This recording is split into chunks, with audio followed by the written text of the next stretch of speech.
Assalamualaikum warahmatullahi wabarakatuh. Perkenalkan, nama aku Siti Mami Hikmah dengan NIM C1C020083. Di video kali ini aku bakal jelasin materi mengenai aspek keperilakuan pada perencanaan laba dan penganggaran.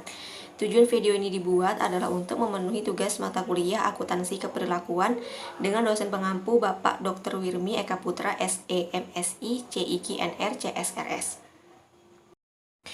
Oke, yang pertama kita akan bahas mengenai hubungan penganggaran dengan akuntansi. Yang pertama, anggaran dan akuntansi memiliki kaitan yang erat di mana akuntansi menyajikan data historis yang sangat bermanfaat untuk mengadakan estimasi yang akan dituangkan ke dalam anggaran yang nantinya akan dijadikan sebagai pedoman kerja di waktu yang akan datang. Dengan demikian, akuntansi sangat bermanfaat di dalam penyusunan anggaran. Kemudian yang kedua, akuntansi juga melakukan pencatatan secara sistematis dan teratur tentang pelaksanaan anggaran itu nantinya di hari ke hari. Dengan demikian, akuntansi menyajikan data realisasi pelaksanaan anggaran secara lengkap. Oke, yang selanjutnya kita akan bahas mengenai pengertian anggaran. Menurut Navarin pada tahun 2007, anggaran atau budget adalah suatu rencana keuangan periodik yang disusun berdasarkan program yang telah disahkan, dan anggaran merupakan rencana yang tertulis mengenai kegiatan suatu organisasi yang dinyatakan secara kuantitatif dan umumnya dinyatakan dalam satuan uang untuk jangka waktu tertentu.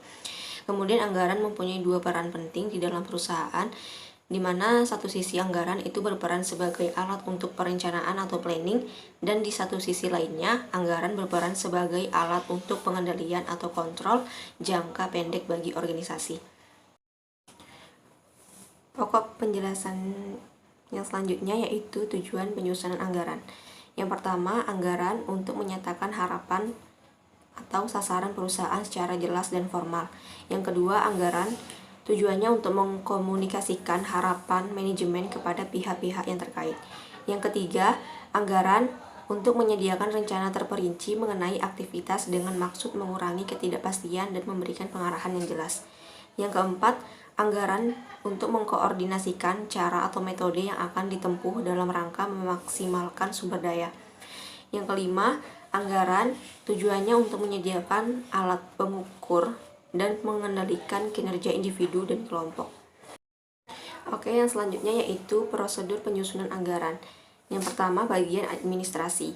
Bagian administrasi ini merupakan fungsi yang memegang peranan yang sangat penting terhadap tercapainya kelancaran usaha kegiatan maupun aktivitas yang dilakukan oleh perusahaan atau organisasi.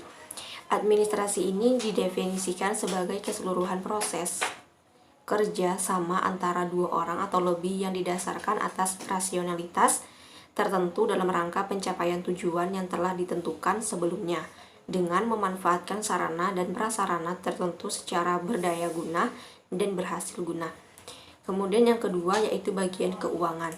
Dalam menyelenggarakan tugas pokok sebagaimana yang dimaksud, bagian keuangan mempunyai tugas dan fungsi yang pertama yaitu mencatat pemasukan dan pengeluaran uang perusahaan.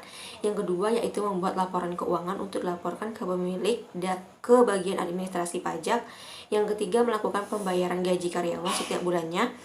Yang keempat yaitu membuat buku kas dan buku pengeluaran operasional perusahaan. Dan yang terakhir yaitu melakukan pembayaran terhadap biaya operasional kantor. Oke, kita ke pokok pembahasan yang selanjutnya yaitu beberapa fungsi perencanaan laba dan anggaran.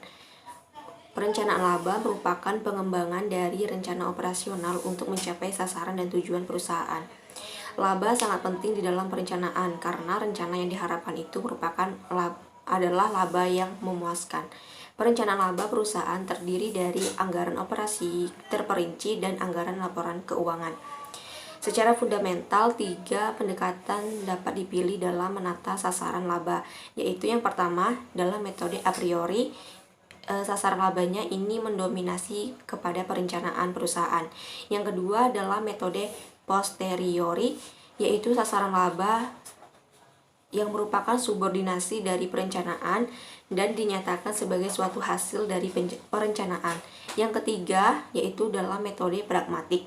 Ini merupakan manajemen menggunakan suatu standar laba yang tidak telah diuji dan disetujui oleh pengalaman. Oke, kita lanjut ke pembahasannya selanjutnya, yaitu berbagai perilaku terhadap proses penyusunan anggaran. Penyusunan anggaran, menurut Abdul Halim dan kawan-kawan, merupakan proses pengoperasionalan rencana dalam bentuk pengkualifikasian, biasanya dalam bentuk unit moneter untuk kurun waktu tertentu. Fungsi anggaran yang pertama yaitu anggaran merupakan hasil akhir dari proses perencanaan perusahaan. Yang kedua, anggaran merupakan cetak biru perusahaan untuk bertindak yang mencerminkan prioritas manajemen dalam alokasi sumber daya organisasi. Yang ketiga, anggaran bertindak sebagai alat komunikasi internal yang menghubungkan beragam departemen atau divisi organisasi antara satu dengan yang lainnya dan dengan manajemen puncak. Yang keempat, anggaran berfungsi sebagai alat pengendalian yang memungkinkan manajemen untuk menemukan bidang yang menjadi kekuatan atau kelemahan perusahaan.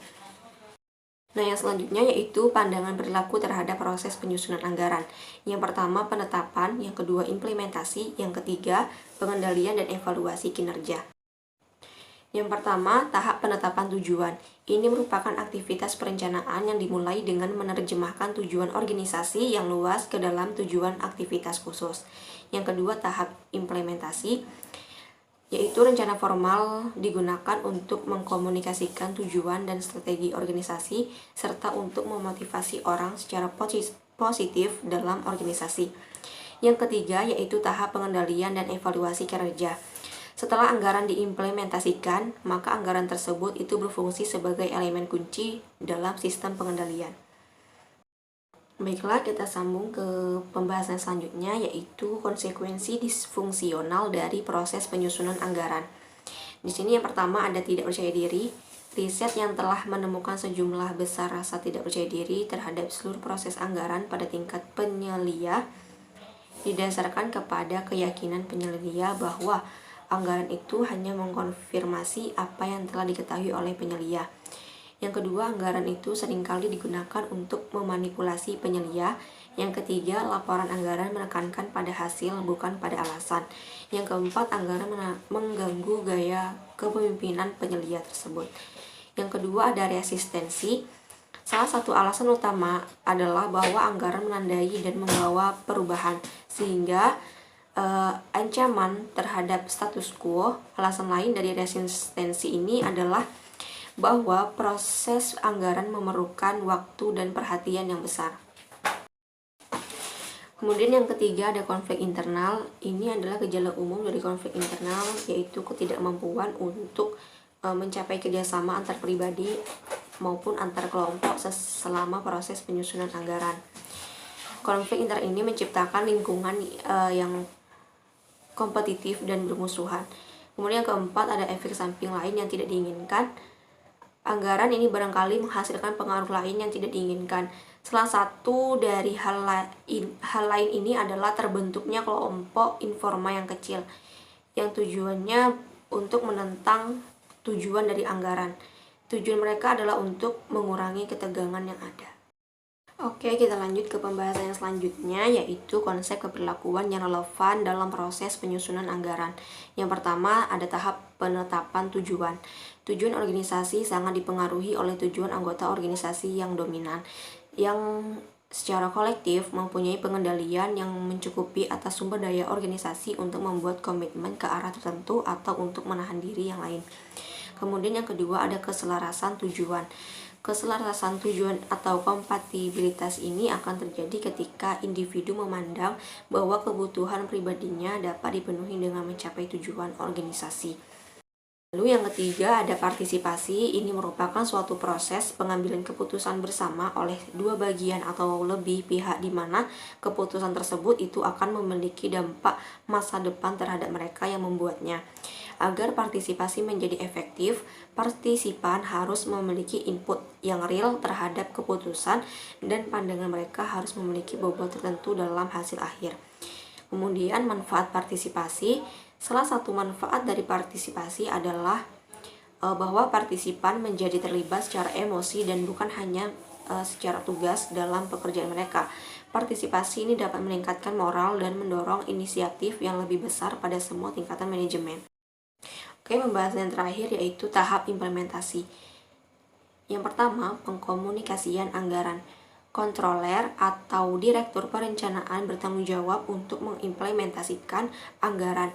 Hal ini bisa dicapai dengan mengkomunikasikan sasaran operasional yang disetujui kepada orang-orang di tingkat organisasi yang lebih rendah. Yang kedua, kerjasama dan koordinasi. Implementasi anggaran yang berhasil membutuhkan kerjasama dari orang-orang dengan beraneka ragam keterampilan dan juga bakat. Pengetahuan karyawan mengenai struktur organisasi adalah penting untuk komunikasi dan kerjasama yang berhasil. Baiklah, itu aja yang bisa aku jelasin mengenai aspek keberlakuan pada perencanaan laba dan penganggaran. Terima kasih. Wassalamualaikum warahmatullahi wabarakatuh.